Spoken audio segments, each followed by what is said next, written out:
So we will go ahead and get started. Greetings, everyone. My name is Ricardo Goodrich from the Local Initiative Support Corporation, or LISC. Welcome to today's webinar. As folks are joining, and if you have not done so already, please do leave your name and organization in the chat. It would be greatly appreciated. Today's webinar is part of a recurring offering for the Enhancing School Capacity to Address Youth Violence program.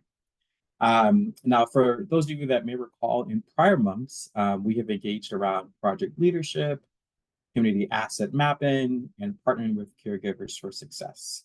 And we certainly plan to offer many more webinars after the summer as well. Now, today's topic is centered around restorative practices and specifically circle practice. Many of you have expressed an interest in youth-centric approaches that are engaging, low cost, and provide another tool for building community in your schools and neighborhoods. Now, we agree that a continuum of approaches is helpful and reached out to our partners with Center for Justice Innovation to help us with this conversation. So joining me today are Kelsey Sayers, Director of Restorative Practices, and Quilla Hughes, Senior Program Manager. Now, we do invite you to be active participants and post your questions and comments in the chat, and we will do our best to address them in different parts of today's presentation. So without further ado, Kelsey and Quilla, the floor is yours.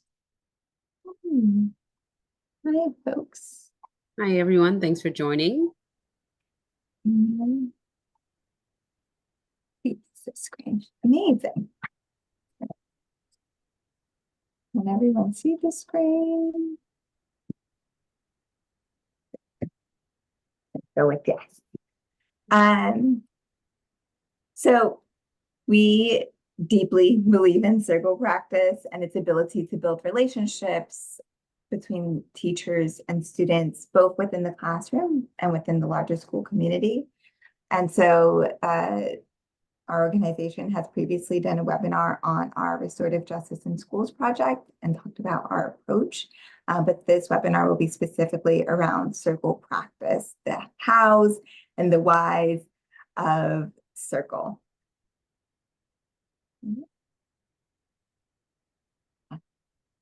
So perfect. I just want to start by introducing ourselves. We are from the Center for Justice Innovation. We are a community justice organization that seeks to build safety and strengthen communities. We want to advance equity in communities and work with both communities and systems to achieve those goals. We're a unique organization in that we're heavily partnered both in systems and communities. So we have footprints in community, but also have some deep partnerships with both the school system and other stakeholders, the criminal legal system. And we really seek to use our positioning to help bridge the gap between community and systems and to foster, the communication and understanding and really trust between the two to reach our goals. So at the center, we really operate in three main areas. Research, so we conduct research and evaluation. We also have a lot of direct service programming that is seen through our operating program. So the previous webinar that Quilla mentioned was on one of our operating programs, which was the Restorative Justice in Schools project. And then we also offer training and expert assistance to school districts, to jurisdictions, and then we also offer that nationally and internationally. So restorative practices at the center. We've been doing restorative practice at the center for a long time, and we're doing it again in systems, and that looks like our use of restorative practices in partnership with school systems, as well as within the criminal legal system, in community, and also in partnership with other organizations. So the goals for today are to really understand how circle practice fits into this larger umbrella of restorative justice, specifically discuss the elements of circle and understand what is needed to implement circle practices in your schools today. So more background on how we even got started in this work. In 2017, we were funded through the NRJ for the Comprehensive School Safety Initiative. And so we had the privilege of going into 5 high schools in Brooklyn who had the highest suspension rates and we were tasked to use restorative practices. Specifically, our modality was circle practice to help reduce the suspension rate. And what we found is that circle really gave us the launching pad to build strong relationships with teachers and with students. And over time, we were able to shift the culture and the feel in those schools. So what is restorative practices? Restorative practices is a set of tools and approaches that really focuses on building community, strengthening relationships, addressing conflict and harm as they arise, and also repairing relationships when harm has occurred. And we do that in a variety of different ways. Today, we're really going to focus on circle practice and specifically community building circles within a school community. And that really helps to strengthen those relationships. And what we found in our experience in schools is that strengthening relationships allows you to address conflict and harm before it explodes in the school environment. So when people are in better relationship, we'll have young people come to us and say, listen, this is going on. I don't want to fight this person. Because often we found that a lot of the conflicts and harms that are happening in schools, if we give our students and we give school staff other tools and other ways to deal with it, that they're open to that. They don't actually want to fight. They don't actually want to be in conflict. And using circle practice and using restorative practices is one of those tools that can help you strengthen relationships, that can prevent conflict and harm, and also address it on the back end if and when it happens in a school community. Yeah. So I know folks may have an interest in using circles to address incidents of harm or violence. Today, we're going to specifically be talking about how to use circles for community building, but perhaps a part 2 of this webinar will be for harm. So we love circle because it allows us to actually show, not tell, youth about the behaviors that we want them to be exhibiting and practice the values that we want for our young people. So one of the first things is equality. So a core part of circle practice is the talking piece. I often use this as a talking piece. And the talking piece helps us have equality in the circle. It is the talking piece that dismantles power, and it chooses who's speaking, who's going to go next and around. It actually gives permission. It is no longer the teacher in the room who is giving permission to speak. It is the talking piece. And so it helps balance out the power in the classroom. Next, it helps us practice meaningful listening. So even if Susie to my right says something, I have to wait until the talking piece comes all the way around for me to perhaps respond to something that she said. And what that's done is actually give me more time to really reflect on what it brought up for me instead of listening to respond. On that same note, circle helps us practice empathy, right? We really get to sit and listen and take it in. And not have to jump in immediately. For self-regulation, once again, it's that patience that we're practicing, and not only in what we're saying, but because circle, we're sitting with nothing between us, I have to regulate my body language. I need to be very mindful of how I'm presenting, because it matters to the person that's speaking, and it matters to everyone that's sitting in circle. Collective mindset is another thing that is practiced in circle, and I think it's one of the more beautiful things in circle practice. Collective mindset, what we mean by that is we all have something valuable to share, and we really believe that circle takes care of itself.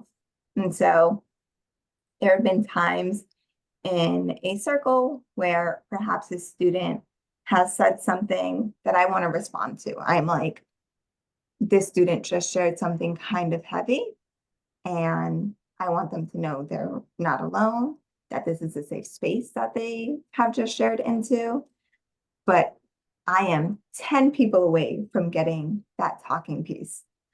What I know about Circle is that before that talking piece comes back to me, I have actually 10 other people to depend on to respond to what that young person said. And so it really encourages us to rely on one another in a beautiful way. And we practice a healthy democracy. So there are going to be people who have different feelings or perspectives.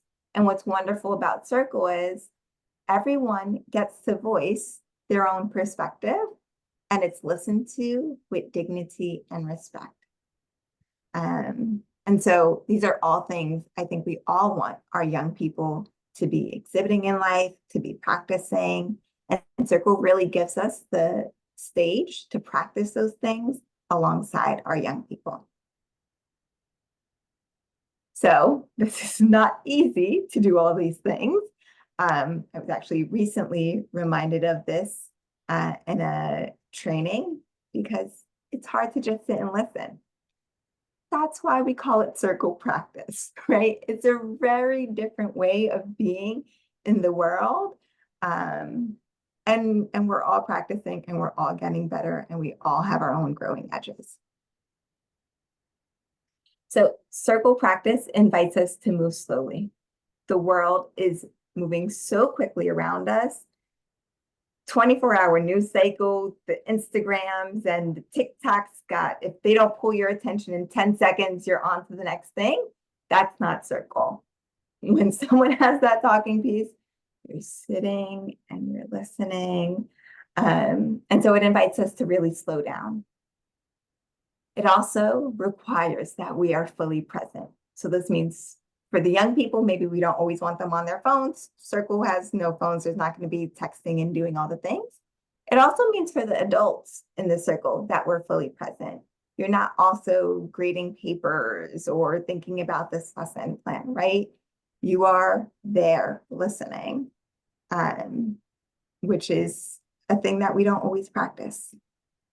Circle practice invites us to, like I said, practice that equality. And I think a big part of that is the talking piece. So we know schools are traditionally hierarchies. We have a teacher that's in charge of the classroom. We have a principal that is in charge of the whole school. And in Circle practice, everyone is following the guidelines that are co-created. Everyone is tracking the talking piece.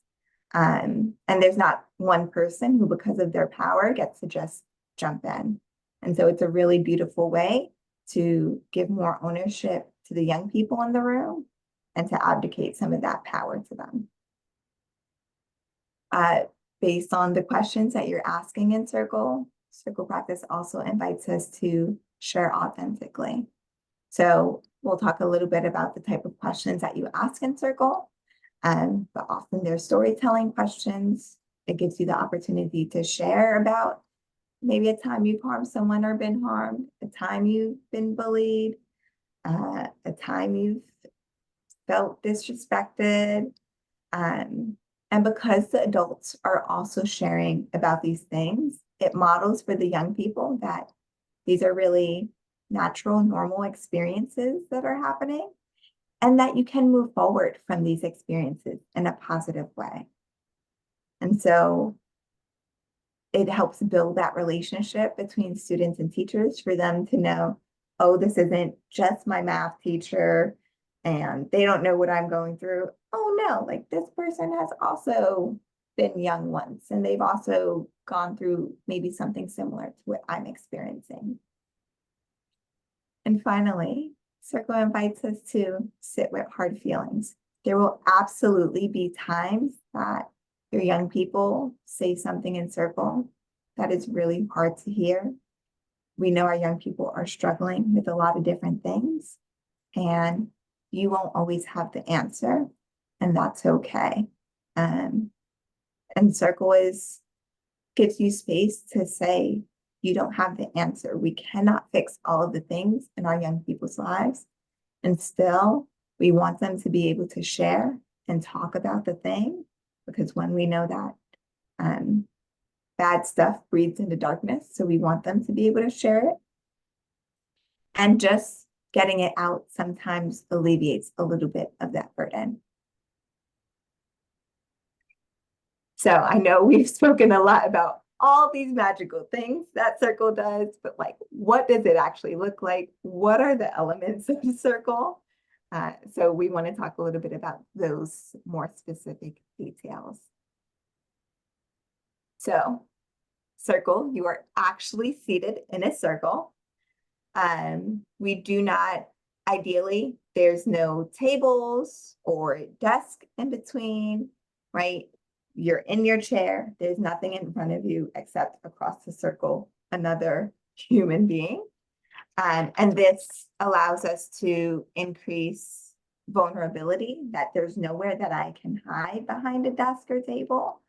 And it increases accountability, right? So I spoke about being mindful of body language.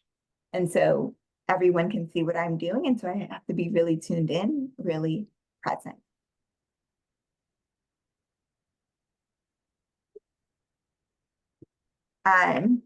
Talking piece. So I shared that, this is a talking piece that I often use. It's an elephant. I typically share with my students what elephants mean to me and why they're a phenomenal animal. And so that encourages them to better respect the talking piece or be mindful. A talking piece is also something that I may, once I get my young people bought in, I'll invite them to bring in a talking piece that really matters to them. And again, we just want more buy-in with the talking piece. And depending on the age of your youth, you may want to do a small art project for everyone to create talking pieces in the classroom, or have a co-created one. What's important about the talking piece is that you're passing it around. There's no hurry. There's no interruption. When I have the talking piece, I am the person talking. There's nothing I have to do except share. When I pass the talking piece, my responsibility is to listen. And there's nothing I have to do except listen to the person who has the talking piece. I don't ever have to think about who should speak next. The circle has decided that, right? Whoever's sitting either to the left or right of me, depending on which way you're turning the talking piece, that's the person who's going to go next. And in that way, you're slowing down, you're only listening. You can often change talking pieces based on what's going on in circle. So the elephant is my go-to talking piece, but if I have a circle around problem solving, or a circle where I want young people to tap into their young energetic side, I tend to use Rubik's cubes or Etch-a-Sketch, because it feels like a fun game that I want people to like be mindful of. So I encourage folks, when you're thinking about your talking pieces, to be really creative, right? You can have multiple talking pieces.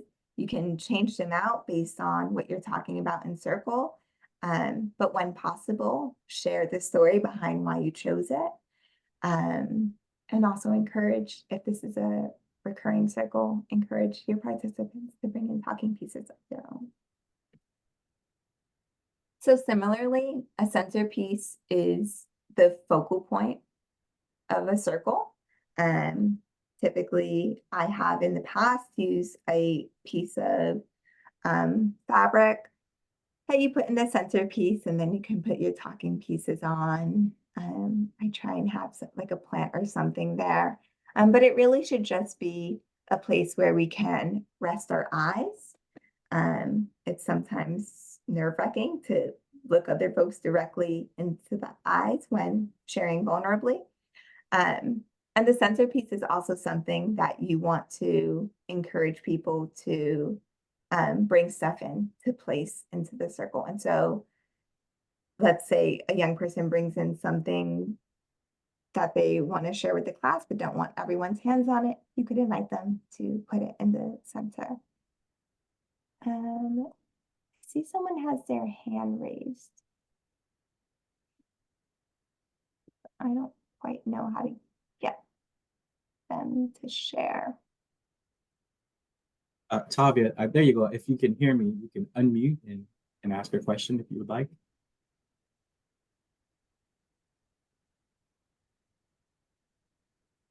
And if not, you can put your question in the chat if it's giving you a challenge, and we will give you some space to get back.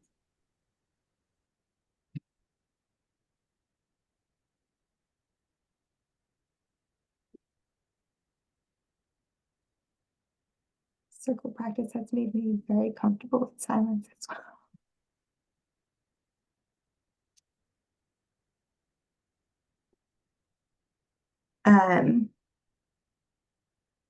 So the opening ceremony, I find really important for my circle practice because it helps separate this space as separate from what's going on from the rest of the school day. And so an opening ceremony can be a range of things. I use quotes before, perhaps that relates to the topic at hand that we're going to be talking about.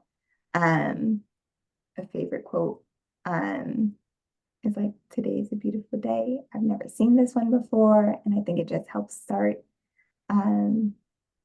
afresh. There are different like opening activities you can use that are pretty short. But again, just mark a different space. So one is, turning to your neighbor and saying, "I see you," and they'll respond, "I am here." And that travels all the way around just to have that acknowledgement that you're here and another human being is witnessing you. Or I've started circles with songs. And so like for Circle Around Respect, Aretha Franklin's Respect song is a banger, although I think slowly it's becoming older and older, and you do occasionally have some youth who have never heard of it, and that's wildly shocking to me. But again, opening ceremony is like what relates to the circle, and it'll help set the tone for what's to come next. I'm going to talk a little bit about values. So traditionally in a circle, and a lot of times we'll place this in the centerpiece, when you're building a circle, you want to make sure that you've co-created some values about what this space will be for folks.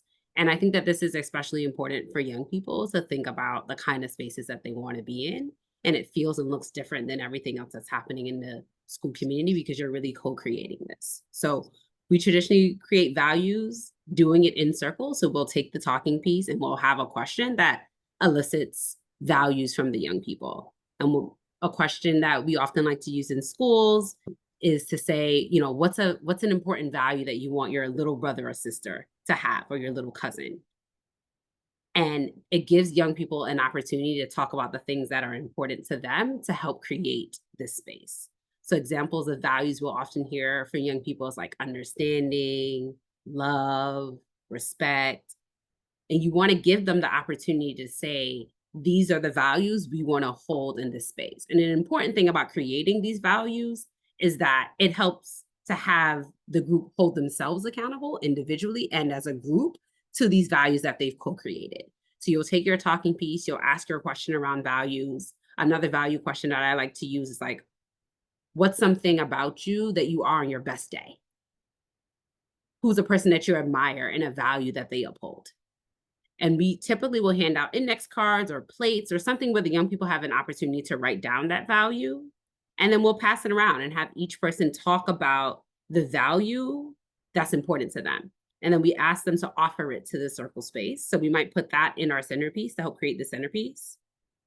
And then we go around and we want to make sure that we're creating consensus around, are these all values that everyone in the circle thinks is important for creating the space? And that often creates an interesting conversation And young people are now talking about values and what that means to them, or why that's maybe not a value that they want in this space. And all of this is going to help you foster relationships, build community. They're having a very different kind of conversation than what they typically are having with peers. And that's really important. And also sets the foundation for what this space is going to be. The values then build upon the next thing that you create in your circle practice, which is your guidelines. So your guidelines are the agreements about how we're going to actually behave. So we ask young people to think like, we've created all of these phenomenal values in the circle. What are things that are going to allow us to do those things? What's going to allow us to be understanding? What's going to allow us to listen? And then you create those guidelines together. So there's a couple ways that you can create guidelines. Some examples are you have people that will say, well, you offered a value in the space. What's a guideline to help you adhere to that value? That's one way. I think that that can sometimes be tricky with young people, depending on the age. And then you can also suggest some guidelines. So common guidelines that we've used in schools in our work with young people is like 1 mic. We want to respect the talking piece. We'll say it's always okay to pass because circle is always an invitation. And sometimes you have something that you want to share, and sometimes you're thinking, or you want to be quiet in this round, so you pass. We always encourage young people to speak from your heart. So speak from your own lived experience. Another guideline that's common is listening from the heart. Listening and truly listening to what your peers are sharing. Another guideline is we say, say just enough without feeling rushed. So, that talking piece is a very powerful microphone. We want young people to have enough time to say what they need, but we want them to also respect the space and make sure that their classmates have an opportunity to speak. So that's a guideline that we'll often offer. Circle's also sacred. So another guideline that's usually important for us is like names stay, but lessons travel. A young person may share something deeply personal to them about their family or about what's going on in their lives. And you want to make sure that that's not being shared outside of the individuals that they were sitting in circle with and shared with. So that's another guideline. So there are many ways to create guidelines, but this is something unique and different. Young people are given a lot of rules that they don't get to contribute to, where the guidelines is something that the young people are creating along with their teacher or the adults in the room with them. And the guidelines are created by consensus. So I've had circles with young people where it took us 3 class sessions to agree on our guidelines, but it's meaningful to keep going around. Well, actually, I don't like that one. This one doesn't work for me for this reason. And we're going to keep going around in circle until we pass that talking piece and everyone agrees in consensus that these are going to be the guidelines for the space. And young people don't often have a lot of opportunities to voice and co-create in this way. And it's always an invitation. And it also allows young people to hold themselves and their friends accountable. So when someone is speaking, they don't have a talking piece. It's not uncommon for the person with the talking piece to say, you're not following the guideline. It's 1 mic. We said it was going to be 1 mic. And that really empowers young people to own this space, that this space belongs to them. And it's really important for, creating the safety that allows people to share open and authentically in circle. So in addition to your guidelines and your values, at the core of circles, those questions. What are the questions that we're going to ask? And the questions are crafted to elicit young people sharing of themselves authentically. We often encourage people to have a storytelling question that really helps people build relationships when they're being able to share stories in their life. And also questions that makes them think about their feelings. And you'd be surprised how excited young people are to tell a story. Tell a story about their favorite childhood memory. That can really be exciting for a young person, or how something made them feel, where that's not an exchange that they're typically having. And what's even more powerful is like the adult who may teach them math or science or biology is also answering these questions. So they're getting to learn things about their classmates and their teachers that is very different from the typical settings in school. And the thing is, with core questions, it could be on anything. You could ask questions on families. I know in schools, a popular topic is like dating and relationships between young people. So people talk about like, what are the things that are important for them and a partner?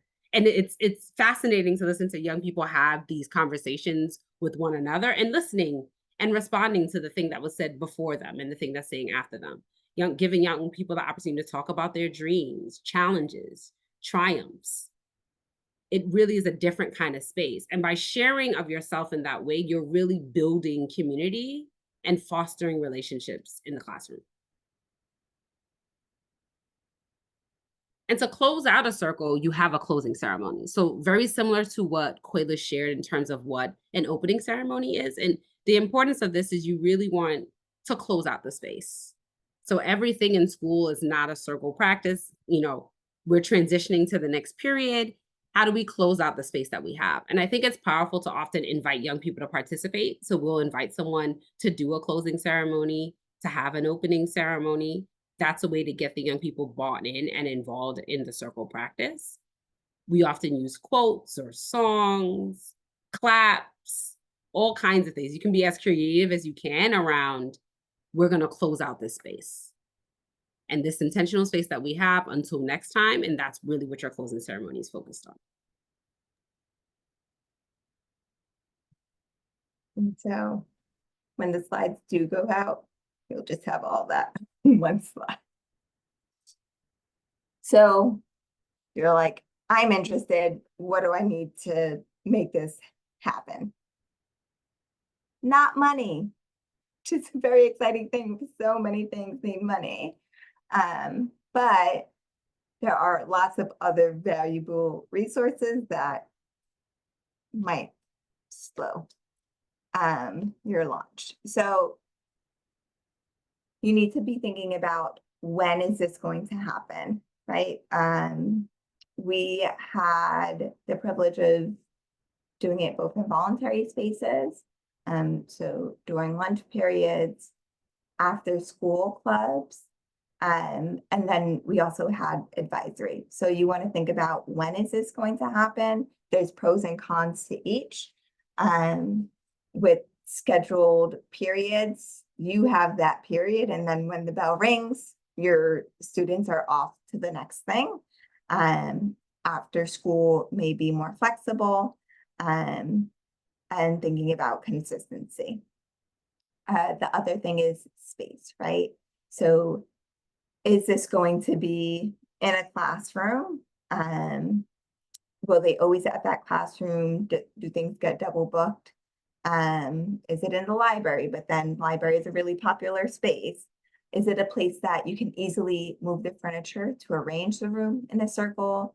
If not, you'll always have to set aside time to move furniture and to put it back. I have found the most ideal spaces to be places that I can safely leave the students' talking pieces and centerpieces and have their guidelines up. But that's not always possible. So then also just ensuring that the adult that leads that space is going to be able to pick it up and transport it somewhere and have it in a safe space. And I think a thing we don't often think about, but really matters for our young people, is just making the space look and feel pretty. Not all rooms have windows, but are there chalkboards or dry erase boards in the room that you can get up and get into the room early and write a welcome message? I had a group of teachers that were really artistically gifted, and they would draw a new thing on a part of their board every week for the students, and then the artistic students would build off of that creation. So anything that you can have that's co-created in the space, plants, just to change ambiance, it's really, really valuable.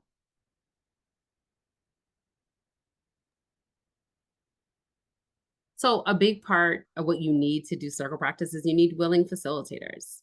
And, you want to think intentionally about who is the staff in the building who can lead circle practice. And what we found in our experience is that there are staff that kind of enjoy sharing with students and want to share more about who they are and what their interests are. And it's really good to start there, because you want people who can share authentically and connect with students. And what we've seen is that when you get the staff who are really interested in facilitating circle to get involved, when other people witness the relationships they're building with young people, how fun that looks, that you might get some of the folks who are this might be harder for them to do, to buy in based off of those taking the lead who were authentically interested in kind of building these relationships. It is a very different kind of space. You know, teachers aren't always accustomed to sharing their own personal stories or their own experiences in childhood. That's a bit different. And it's not, everyone's not always interested in doing it. So it's really important to identify, especially if this is a new practice to your school, who are the individuals who can like shepherd the practice in and feel comfortable in that space. And what we find is it's actually nice to have co-facilitation. So if you have a teacher that really has strong relationships with young people and are really bought into building relationships with them in this way, to bring along and have them co-facilitate with a teacher who is a bit more quieter or who the students don't know as much. And they can really build the relationships and build a practice off of the teacher that feels the most comfortable. And like that can be very useful. But you really want to select the people who want to authentically connect with students in this way, especially if you're just starting the practice in your school.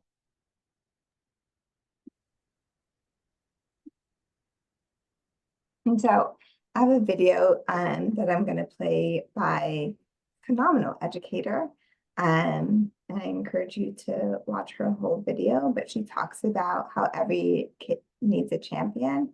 And I think this idea around champion is who we want facilitators to be, those folks who really are invested in young people and want to build that type of relationship with their young people. I'll tell you. And so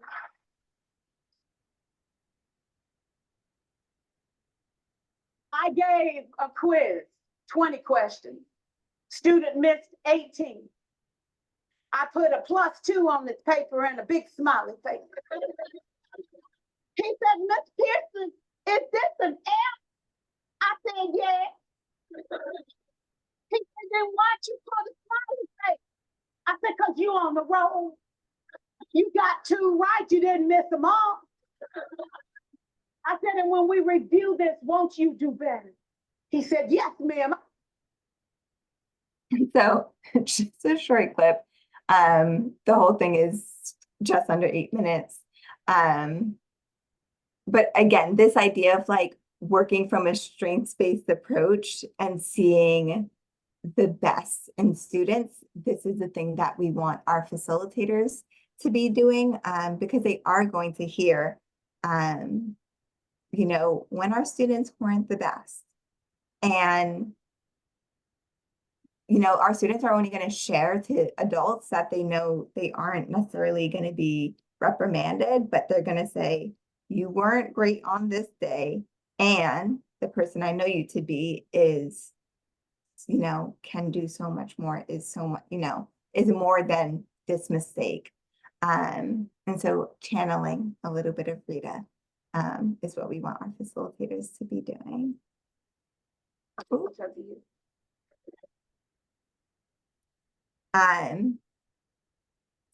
So things that you'll need are the actual circle questions, right? That opening ceremony, your core questions, and that closing ceremony. There are plenty of resources around that are pre-written circles.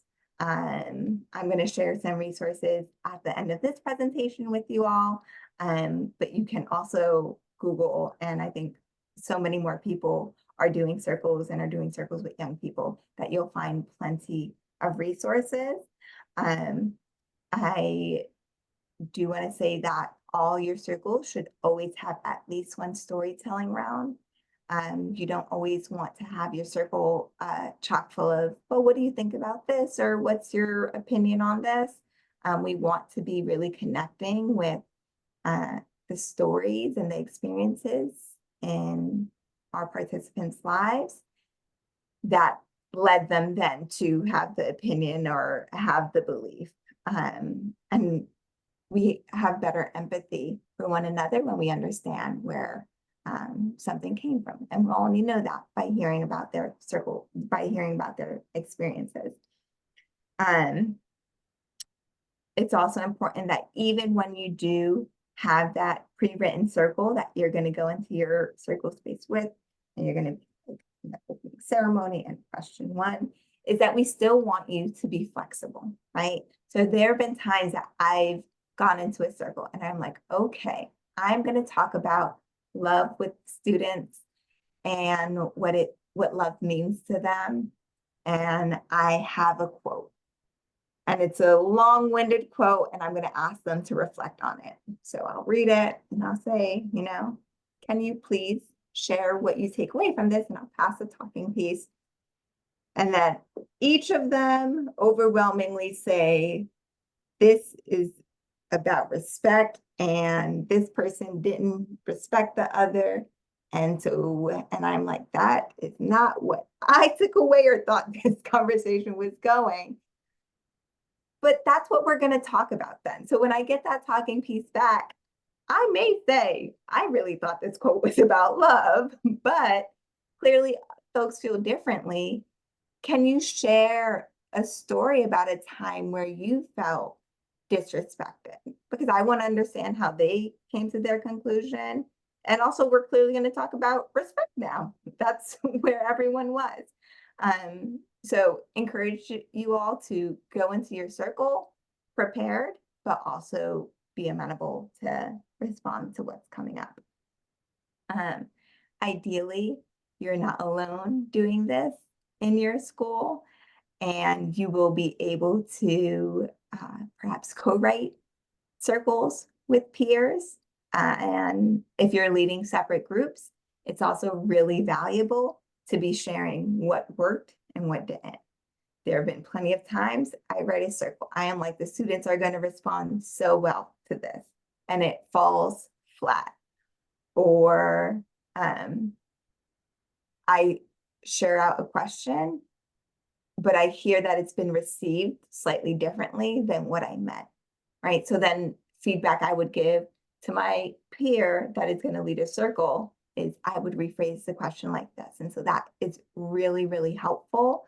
If you can be doing this with other people, practicing with different groups of students and having that feedback, or even making your own notes after the circle, this went really well. This didn't, would rephrase this question. So, going into your future circles. Yeah. I just want to add too, in terms of circle questions, I know a question that we've gotten from educators are like, what topics are or aren't appropriate for a circle? And I would say like that question really depends on the relationships in the group. So different groups are at different stages of building relationship. You'll have groups that are really comfortable sharing personal stories about their family and what's going on in their life really early on. And you'll have other groups where it's going to take a while for people to feel comfortable. So I think you want to be mindful of the relationships that exist in the group, how large the group is. Are these people that have been in the school and been in class together for the last 3 years, and maybe they have really strong relationships and will feel more comfortable being vulnerable and sharing with themselves? So you want to keep in mind that like circle practice is responsive and that we're co-creating this space. So you want to create a space where folks are feeling comfortable. You do want to push them, and you don't want to shy away from asking questions because young people everyone will just pass. And that happens. I've been in circles and I'm just going to keep trying, and I'm going to model and I'm going to share. And at some point they will open up. This practice is a bit countercultural in terms of sharing of yourself and being vulnerable. That's not the norm in most places in our culture. So it can take time, but you want to think about topics that the students want to share and feel like it's a safe space to do that. Thanks for that. Yeah. I will also say I've had the experience of, I think I had just heard the question, share about a day you'll never forget. And it had gone really well in the training that I learned it in. And so I was like, I'm going to try this with all my students. And I had like 5 different classrooms that I was pushing into at the time. And it went well. I mean, it went well with all of them, but the first 3, breezy. And it was like with a few other storytelling questions. So I was like, this is eliciting some great stories from the students. And it was like fairly early in the beginning of the year. And the next classroom that I went into and did it, that classroom, all the students were far more comfortable with one another. And a young woman shared about the day her mother passed away. And and the circle was fine, and people gave their condolences of what happened when she was even pretty young. But I just was like, okay, this question can go in a very different direction. And that's a good thing to note. So it's something I'm aware of now when I do pose it to a group. And that's something, again, that if you're working with other folks, you want to be sharing that type of information. And you won't know until it happens.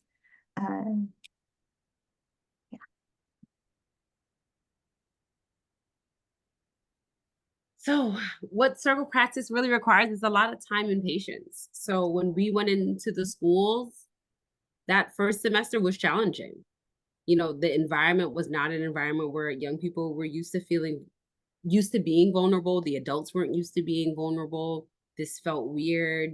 They weren't into it. And we just kept at it.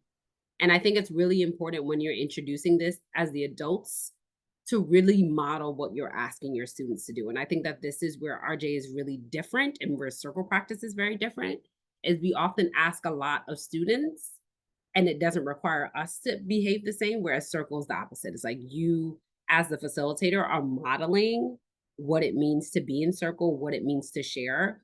So as a facilitator, you ask a question, you always answer it first.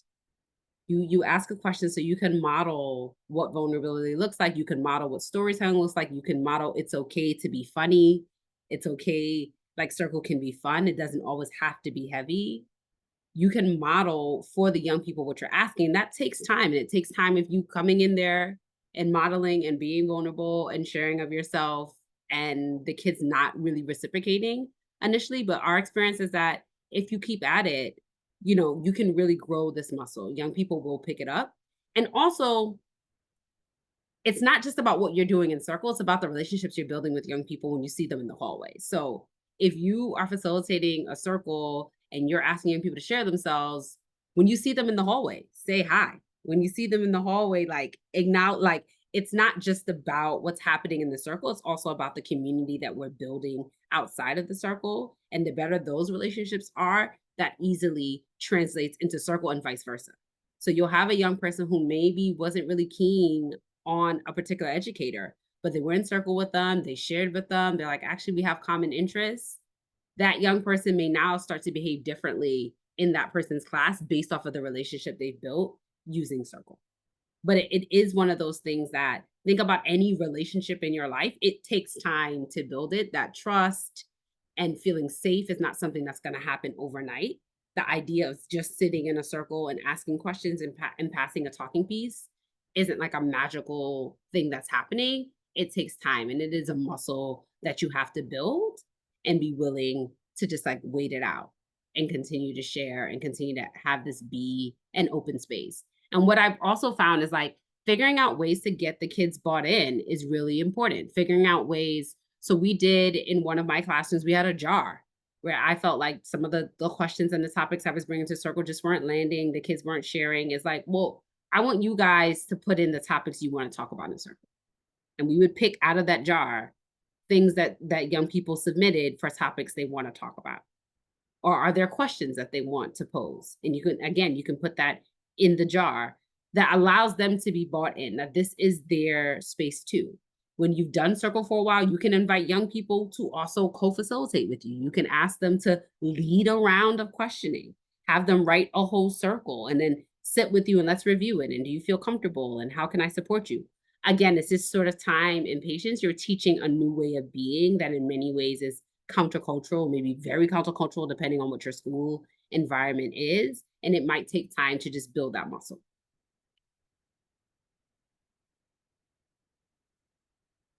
So another thing that you need to think about is if you're asking adults to share of themselves and be vulnerable and hold this, is creating support for the adults who are facilitating circle. So it's nice for those adults to have their own circles that they sit in together and kind of talk about the practice and talk about what's working, what's not working.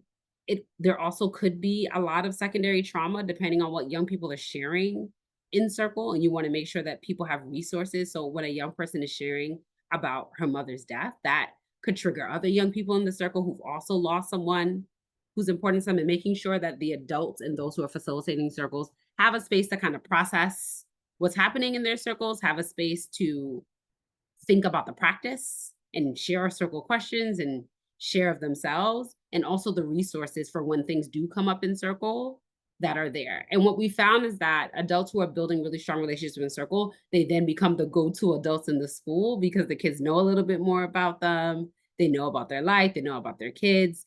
They might start coming to them. So you want to make sure that those who are facilitating circle and sharing of themselves in a vulnerable way have supports and have other adults that are helping them manage what might come up in circle or what might come up just by virtue of them building relationships with young people in this unique way. Yeah. Oh, okay. That actually was a good thing. I want to share the beginnings of a circle so you actually see the thing. And hopefully this works. They come in, they're giggling, they're laughing.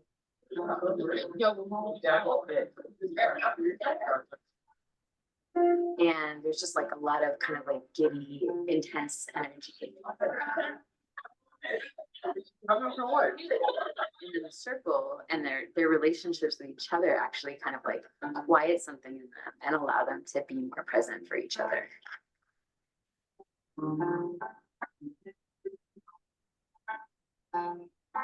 When we do circles here, before we do the circles, we sit down and like plan the opening ceremony.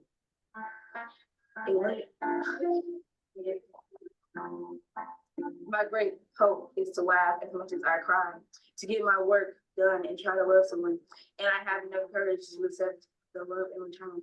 My angel. In high school, especially, like we don't have enough, connections with each other. Sometimes, everybody is all focused on the work and stress at home and stuff like that. And circles create a space where people can talk about their feelings, about how they do home life. Now we will review our class values. The first one was being open. The other one is respect. When we share our values, we respect each other and stuff like that. Because, we all are still humans and people get sensitive sometimes. So we're trying to make sure, that everybody feels comfortable and doesn't get their feelings hurt. Okay, now we will share an object that relates to hope. I have her being Black bracelet because I hope that everybody is proud of who they are. I got this plan to win thing from a boyfriend. We exchange bands all the time. And this brings hope because it just keeps me going. My mom made this necklace for me, and it represents hope because she never had time to do anything for herself. They're being asked to be vulnerable to a group of people, which is kind of like antithetical to what it's like to be a teenager, which is what's the best way to hide right now. So the first thing that I do is I share as deeply as I possibly can. I feel like if I can share deeply and from my heart and listen really attentively to other students, they're looking at me to see how I'm behaving. I have you guys give me a lot of hope and stuff like that. Our advisory is like a family. I've been through police brutality, tragedies and stuff like that. And instead of me being depressed about life, I know I can come in and talk to my community. They understand. And most of the time, if it's something I'm going through, they've probably already been through it before.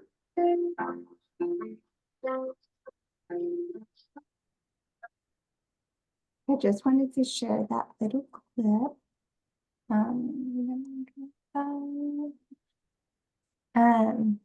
So that was a video clip of a tier 1 circle in Oakland, and Oakland schools have an amazing wealth of resources around circles, both how to facilitate and also some pre-written circles. We developed a whole school implementation guide as well. It's available on the internet. Circle Forward, which I keep at my desk, is an incredible resource, chock full of both pre-written circles and also just circle philosophy and how one should come to circle. So I think it really gives you a good basis for how you would even approach starting to write your own circles. And Minnesota's Department of Ed also has incredible resources around circle practice and other restorative justice practices for schools. Yeah, so I'm like, if you're interested in starting this in the fall with your young people, or if you're in summer schools with your young people, there are plenty of resources all around that can get you started today. And, we always suggest starting with lighter circles that aren't going to ask about things that are too deeply personal to family.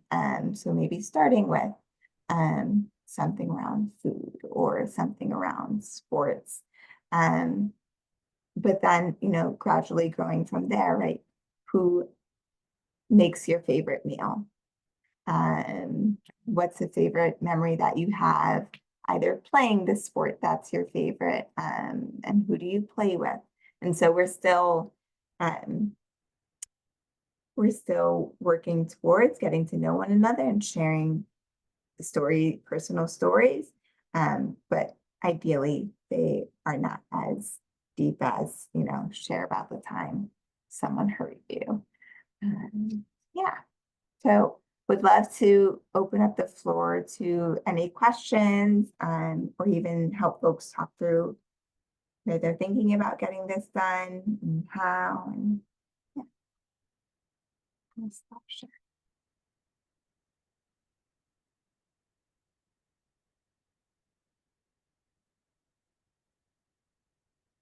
Right, great. And while we're waiting for others to post, I did get some things directly, so I'll just pose them to both you and Kelsey, and either one of you certainly feel free to take them. So, in no particular order, how would you convince skeptical school administrators that circle practice is a good investment?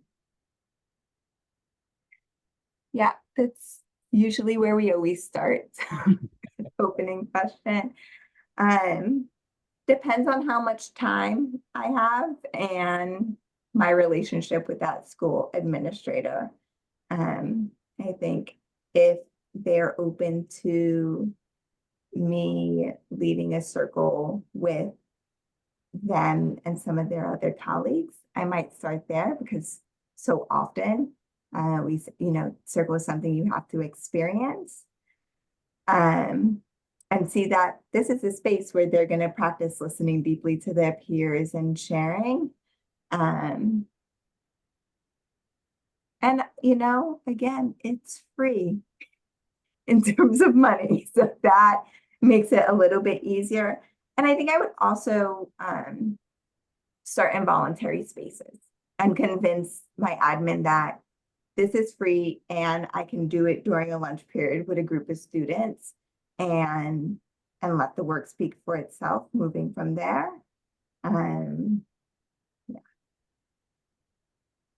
Yeah, I'd add that the voluntary spaces is often a great place to start, because it's not requiring your admin to redo the schedule and the calendar to figure it out. You're volunteering your time. And I think a big part of restorative practices in general is like modeling the world you want to see. So you modeling that you're willing to give your time and spend time with students during lunch or after school is really nice. I think also targeting the students that maybe the administration is worried about. So if you have students that are quieter or students who aren't involved, going to those young people and saying, we want to create this space, what would you want to talk about? So we did circle practice in a bunch of different spaces. We had men in color group that was just young men. And out of that group came a podcast because they enjoyed sitting in a circle with one another. We had a similar group that was just for young women. We did it around, we had an after school club where, young people were struggling in their dating relationships in high school. And we sat in circle and talked about what healthy relationships look like. So I also think not only talking to your admin, but talking to the young people around the kinds of spaces and the kinds of conversations that they want to have. And then figuring out, is there a voluntary space that we can incorporate at lunch or after school. And that way it's not just you bringing it, like you have young people bought in. And then if you are targeting that population, that the principal's like, well, this young person isn't involved. Like that is convincing me. You can get the kid who doesn't want to be involved in school showing up to do something. That's going to pique admin's interest because they always want to make sure that all their students are engaged. Wonderful, thank you. Another question that came in. If we're implementing this for the first time, how do we know if it's going well or if it's working?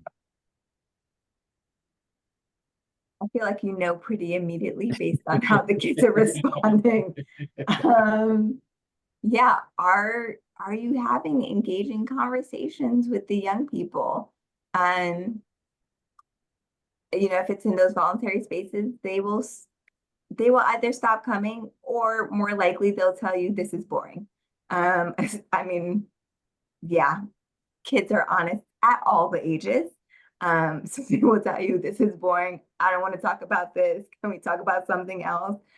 So you won't have to wait really long to get feedback or responses on whether it's working or not.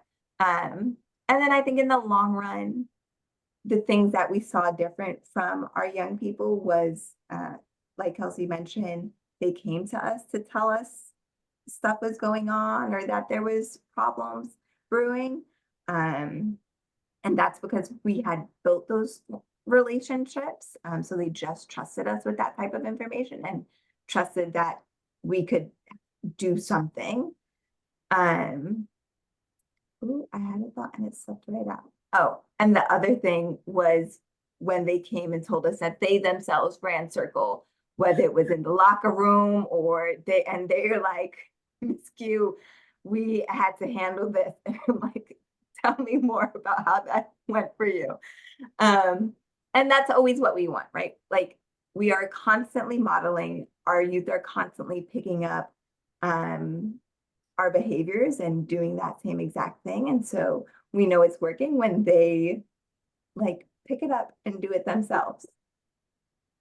Yeah, I would agree with that. And I think to add to that is to also think about sort of, is there a way to incentivize the early practice? So we had chips and we said it doesn't cost money, but it doesn't take much to like get a bag of chips or get a pack of cookies or whatever it is, just to get them in the room. Because this is new and it's different and it's countercultural.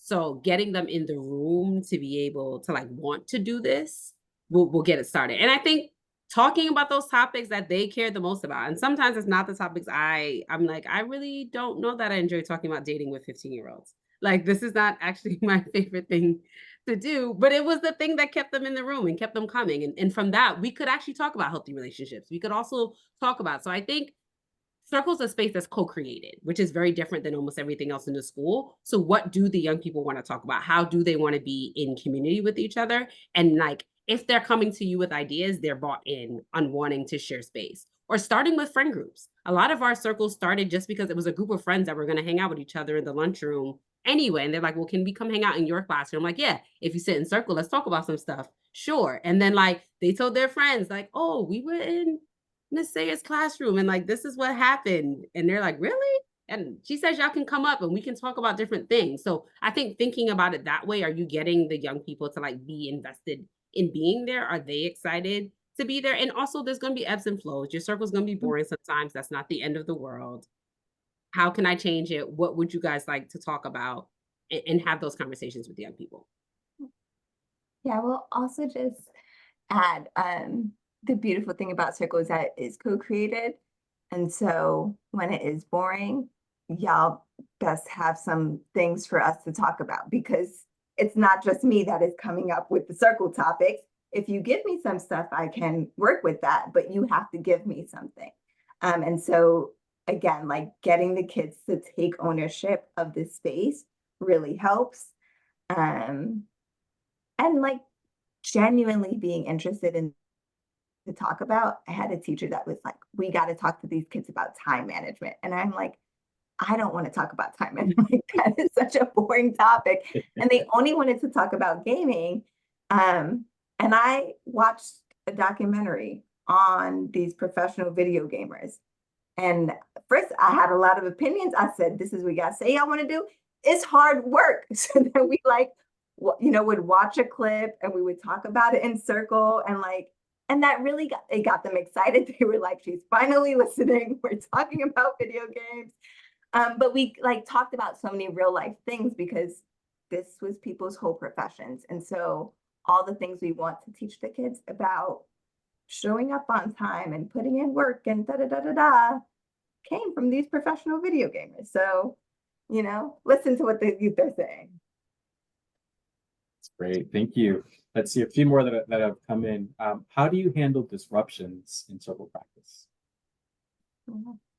So ideally is be patient with that. So I think, as adults, we think we have to like respond immediately. And I think what's the most powerful part about circles, because it is co-ownership, is that a young person is going to say, you're not respecting the talking piece, and have them. They've created. That's the importance of like making sure you take the time to create the values, making sure you take the time to create the guidelines, because when disruptions happen, the onus is not just on you as the adult in the room, it's on the group and on individuals to hold themselves accountable. So I've had young people talk out of turn and say, oh, my bad, like I didn't have the talking piece. I'm sorry about that. But that's because we went around and they said, yes, this is a guideline I would like to follow. So I would say is be patient with that and give the group an opportunity to kind of respond to disruptions. And also disruptions might happen and like, that's okay. You can recover from them. I do also so find it's really helpful that there's nothing blocking, because I think little body language things, you turn and look at and then you go back to the focus is on the person with the talking piece, and like little things like that really help just reset. Perfect. All right. And the last question, at least that I have, and I think this might have been in response to a share that you made earlier, Quayla. So how do you support people after circle practice that share a challenging story or have a challenging one? Yeah. So one, you can always check in with the student after circle. You say whatever you're going to say in circle, but you can check in with them afterwards. And I feel like there are two different things. There's things that like have happened in the past and that was really hard. And you just be like, hey, like I heard that thing. And like, if you want to talk more about it, we can. Because also maybe they don't. Circle can feel really safe in that way that they can share the thing. And because there's a talking piece going around, they know everyone's responding to the question. And maybe I don't have to talk about this thing, but I got to share it. So I would check in and say, if you want to talk about it more, that's okay. If you don't, that's also okay. And then I think there's a different thing if there's something ongoing in their life that you're like, as an adult, you do have to check in with it. And then I know we certainly had to touch base with like our school admin. When Kelsey was leading the project, we'd like, Kelsey, the student shared about dating violence, and that's actively going on. And so we do have to follow up with that. And that would be like reaching out to your admin, the social workers in your school. And we're all in school. So like, we're all mandated reporters, having the conversation with the young person about like, you share this thing, this is something that we have to share because it is ongoing. I think just being really transparent with the young people. Yeah. I don't know if that was specific enough. And Kelsey, if you have anything to add. And I think keeping in mind that, young people are sharing sometimes for a reason, or sharing, as Quayla stated, just because they want to say it. And I think it's okay to check in with, if it's not a mandated report issue or something that we really do have to bring to the attention to other people, to just check in with them and like, are you okay? And I think the important thing to think about with circle practice is like what's happening in the circle and also what's happening outside of the circle. So like to be in relationship with the young people in an authentic way that you sit in circle with. Those are going to be the young people who are going to come to you with different things, and whether that's in circle or outside of circle, and having the ability to respond. I also think that it's important as like adults and leaders in your schools to listen to what kids are sharing in Circle and thinking, how can we implement that in their larger school? Like Circle is also like a glimpse into how children are feeling, what they want to see in their schools, what they need. So, we, at one of our schools, we did a whole fair and a carnival for the young people. And that came out of like kids saying like, oh, this place is boring. Like, I feel like we don't do anything fun. So it's like, well, how much money would it take for us to raise to like bring in some carnival games, have popcorn, have cotton candy? And the admin in the school was very skeptical because this, again, we were in high suspension schools. They were like, we don't do this kind of thing for these kids. Like, I don't know how they're going to behave. And I remember we were not well staffed because not a lot of teachers wanted to sign up to be a part of this after school. But then I'm seeing like the educators and the admin outside the gate, and like the kids are fine. They're eating their popcorn, they're having cotton candy, they're playing on the slides, no fights happen because it was something we offered them. And we said to them, listen, you haven't had this. So like, how are we going to treat this environment when we do it and when we offer it at your school? So think about Circle as not only a place that you're going to listen and share in Circle, but also as a place that can give you a glimpse of like, what can we bring into our school community? What are our young people asking for and what do they want? How can we invest so that the culture that's happening in Circle can also be existing outside of the Circle? So I think that's also really important. Wonderful. Thank you both so much. Just wow. And thank you to everyone that shared questions privately. Certainly leave some more space if folks want to put them in the chat, but I think folks may have messaged me directly that wanted to pose them. So again, Quayla and Kelsey, thank you so much for all the information that you shared, the videos, the tone. I think, Quayla, one of the things that you said that I have to sit with that I am not good at, and I'm going to own it, is just owning that silence.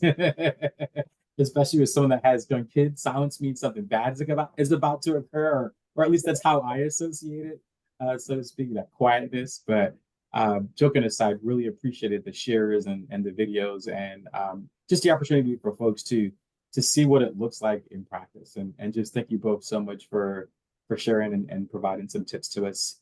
And so for those of you that have asked, yes, we will certainly make this information available on our website in the coming days. Certainly do check. And we will also have additional webinars at the end of the summer as well. And depending on what feedback we receive from today, maybe we'll do some more follow-up with these lovely ladies here as well and see how else we can help you meet your needs. But for today, we'll give you back some of your time and just thank you all so much for being here and being present. Everyone have a wonderful day. We are done for now. Thank you.